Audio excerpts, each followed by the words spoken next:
अजय भारत और मैं हूं आपके साथ आशुतोष। 2024 का लोकसभा चुनाव जिसमें तमाम विपक्षी पार्टियां एकजुट नज़र होते आ रही हैं, लेकिन वहीं बिहार में आपसी कलह थमने का नाम नहीं ले रहा। जी हां, मैं बात कर रहा हूं उपेंद्र कुशवाहा की और जदयू की जो अभी लड़ाई चल रही है, जो घमासान चल रही है उस पर। अभी इसी कड़ी में मैं भाजपा प्रदेश कार्यालय में उपस्थित हूँ और हमारे साथ उपस्थित हैं प्रेम रंजन पटेल जी, जो भाजपा के प्रदेश प्रवक्ता भी हैं। सबसे मेरा सर आपसे पहला प्रश्न रहेगा कि बिहार में जो 2019 का चुनाव हुआ था लोकसभा का, उसमें 40 में से 39 जो एनडीए लेके आई हुई थी, इस बार कितना लेके आ रहे हैं आप? देखिए, बिहार की जनता मुरीद है प्रधानमंत्री नरेंद्र मोदी की, इसलिए लगातार मोदी जी का समर्थन बिहार से मिलता रहा है। 14 के चुनाव में भी बगैर जदयू के 31 सीटों पर बिहार की जनता ने साथ दिया।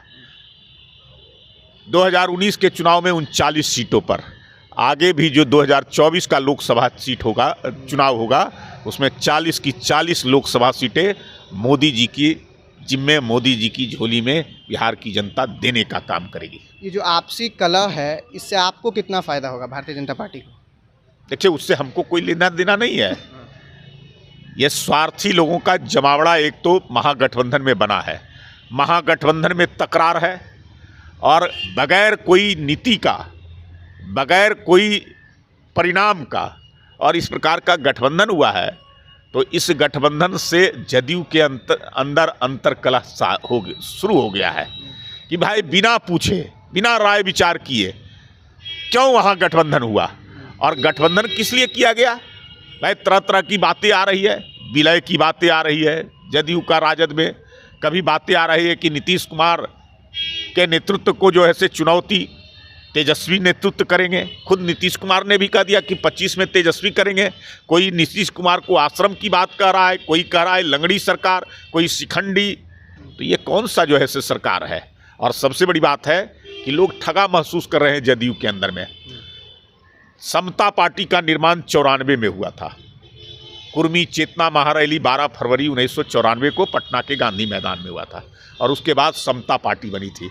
वो सब लोग जो बनाने वाले लोग थे, लव कुश, अत्यंत पिछड़ा, महादलित वर्ग के लोग, वो लालू और राबड़ी सरकार के अन्याय अत्याचार के खिलाफ इकट्ठे होकर के बनाए थे। आज लालू के या पार्टी के साथ ले जाकर के गठबंधन करने से वो अपने आप को ठगा महसूस कर रहे हैं कि हमने जिसके खिलाफ लड़ाई लड़ा, जिसके अन्याय अत्याचार के खिलाफ हमने संघर्ष किया, आज उसी के जिम्मे, उसी के पाले हमको डाल दिया गया है।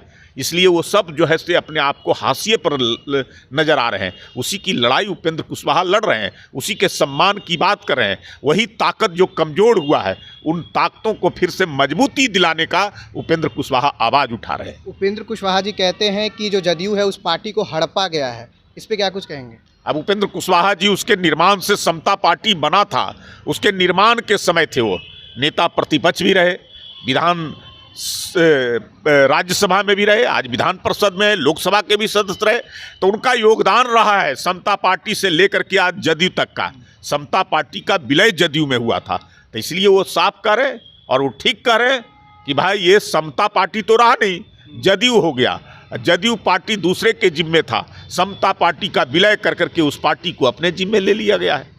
कहीं ना कहीं जो पत्र आता है पार्लियामेंट्री बोर्ड का, उसमें उपेंद्र कुशवाहा जी का नाम मेंशन रहता है अध्यक्ष के तौर पे, और ललन सिंह जी जो है राष्ट्रीय अध्यक्ष, वो कह रहे हैं कि वो पार्टी के पार्लियामेंट्री बोर्ड के अध्यक्ष नहीं हैं। ललन सिंह झूठ बोल रहे हैं। इसी बात का उन्होंने खुलासा किया कि भाई पार्लियामेंट्री बोर्ड के अध्यक्ष के नाते मेरे पास पत्र आते हैं और काम कुछ नहीं डिफाइन रहता है।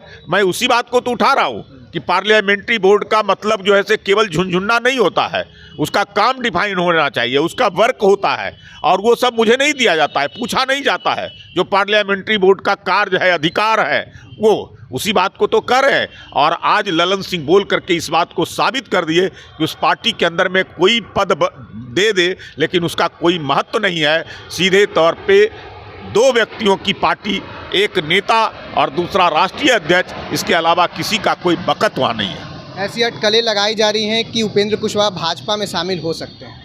वो अपने पार्टी के अंदर में पार्टी की मजबूती के लिए लड़ रहे हैं, कार्यकर्ताओं के सम्मान की लड़ाई लड़ रहे हैं। महागठबंधन में अनैतिक तरीके से जो गठबंधन हुआ है उसके खिलाफ वो आवाज़ उठा रहे हैं। अभी वो अपनी पार्टी को मजबूती देने के लिए काम कर रहे हैं। अच्छा, अगर आएंगे तो आप लोगों का रुख क्या होगा? अभी देखिए, अभी वो अपने पार्टी की मजबूती की बात कर रहे हैं, वो किसी दल में या कहीं बाहर जाने की बात नहीं कर रहे हैं। उनको कहा जा रहा है कि आप चले जाइए जहां जाना हो, वो कह रहे हैं मैं छोड़ करके जाने वाला नहीं हूं, मैं हिस्सेदारी लूंगा। मैंने कहा है कि आप हिस्सेदारी की बात मत कीजिए, जिम्मेवारी की बात कीजिए। जदयू आज हाशिए पर जो कार्यकर्ता, जो वर्कर, जो बनाने वाले लोग हैं, जो उसके लोग हैं, उन सबको फिर से मान सम्मान की रक्षा के लिए आप जिम्मेवारी की बात कीजिए।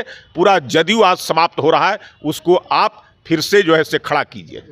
कहीं ना कहीं प्रेम रंजन पटेल जी का कहना है कि जो अभी वर्तमान में उपेंद्र कुशवाहा अपनी लड़ाई लड़ रहे हैं, अपने कार्यकर्ताओं के लिए लड़ाई लड़ रहे हैं। फिलहाल इस वीडियो के लिए इतना ही। धन्यवाद।